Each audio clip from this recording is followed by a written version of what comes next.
ভারত যে শুধু বাংলাদেশের একটি সহকারী হাই কমিশনে আক্রমণ করেছে, বাংলাদেশের জাতীয় পতাকা পুড়িয়ে দিয়েছে, বিষয়টি শুধু এমন নয়, বরং ভারত চাচ্ছে বাংলাদেশের উপর একটি যুদ্ধ চাপিয়ে দিতে।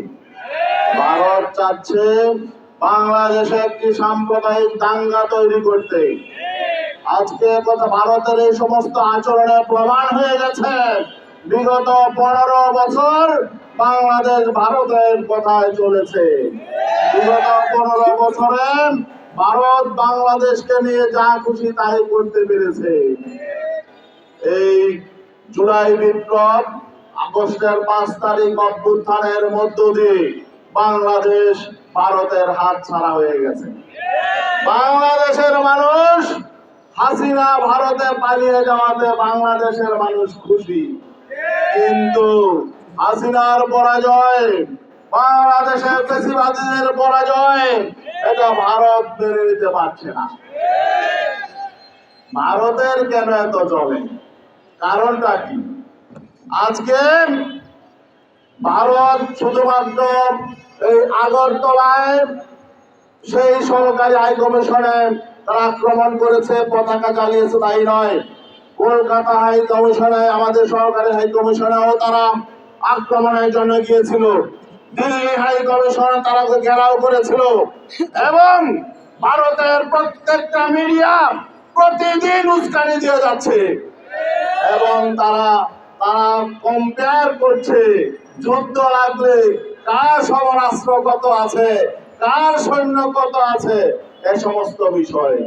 এগুলো কেন এখন আলোচনায় আসবে? তার মানে ভারতের একটি পক্ষ বাংলাদেশের বিরুদ্ধে যুদ্ধ ঘোষণা করার জন্য পরিকল্পনা করছে।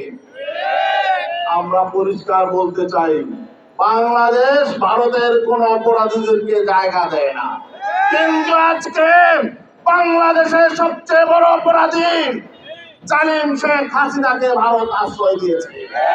ভারত অপরাধী, তারা তাদের অপরাধ থাকার জন্য এখন বিভিন্ন নাটক সাজাচ্ছে। ভারত শেখ হাসিনাকে আশ্রয় দিয়ে তারা আন্তর্জাতিক আইন লঙ্ঘন করেছে, মানবাধিকার লঙ্ঘন করেছে, বাংলাদেশের একজন জঘন্য খুনিকে তারা আশ্রয় দিয়েছে। আবার বাংলাদেশে একজন দেশদ্রোহী চিন্ময় দাস একজন দেশদ্রোহী অপরাধী বাংলাদেশের আইনে তাকে গ্রেফতার করা হয়েছে। বাংলাদেশের আদালতে তার নামে দেশদ্রোহিতার মামলা আছে। সেই মামলা কাজে নিয়ে সে সারা দেশে উস্কানিমূলক বক্তব্য দিতেছিল। তাকে তো এমনিতেই গ্রেফতার করা হয় নাই, সে তো আইনকে অমান্য করেছে, অশ্রদ্ধা করেছে।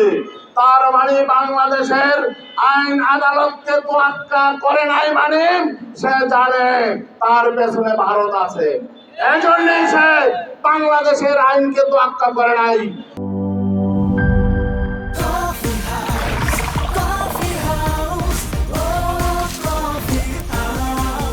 কফি হাউস, প্রতি চুমুকে আড্ডা জমে।